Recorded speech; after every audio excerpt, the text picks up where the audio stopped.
Federally. When it comes to data, there's not federal consumer data privacy. There's not federal regulation on this. Perhaps. Well, so let's talk about that for a second, because that's a good point for both bills, for the consumer data privacy bill and for the social media platform bill. There's not really anything that exists federally. So California has its data privacy bill. We've got a lot of patchworks out there.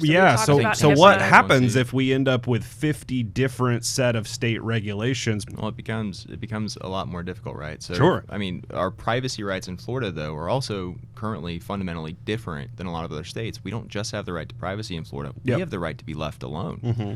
And that has come into play in case law, in Florida constitutional case. The EU, because of just how sovereign each individual, I guess, entity or state in the EU is, like, it was a no-brainer for them to take the holistic approach.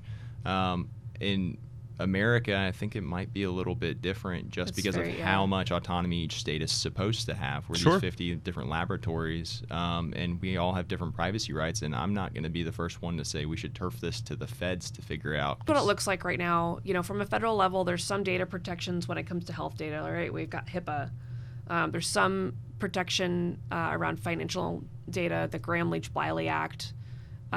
There's a few other for like airline regulation. Mm-hmm. There's some weird niche industry carved outs and stuff, but it's very patchwork. If you try to take a horizontal across industry look, then from the state perspective, California, which we mentioned, Illinois has some interesting laws on the books around biometric data. Okay. Virginia has just joined the table. They passed a bill this year around consumer data privacy. Florida, I thought we were going to be there this year. Hopefully we'll be there next year.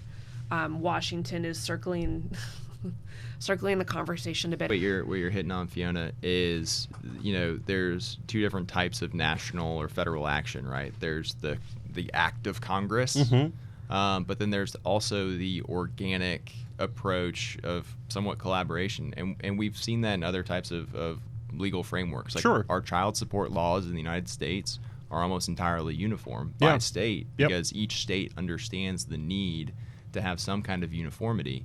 And I think what you would see is, like, I don't think anyone here is going to say an act of Congress is the best way, because I don't think Congress would ever get it right. But I do think... Or ever get it done. Right. Exactly. Right? Like, I just don't think there's any realistic scenario where a final version, like, gets passed in Congress. Here's how and when Congress gets it done. The states step up. Yeah. And exactly. Companies have enough of a headache that are operating nationally. They have enough of a regulatory headache to say how I play in Florida versus California versus Virginia. Completely Illinois agree. It's too cumbersome. Congressmen, get it done. Yep. Yeah. Stop heckling children. That's the only way. Get the adults in the room. I completely agree. And so when companies come to me and say, it's really burdensome that Florida is about to have a different set of regulation, like I sympathize, because I've been on the private sector side of it, and I know how difficult that can be, but it doesn't make me want to take a step back when it comes to the rights of Floridians. Sure. It's the first step. Yeah.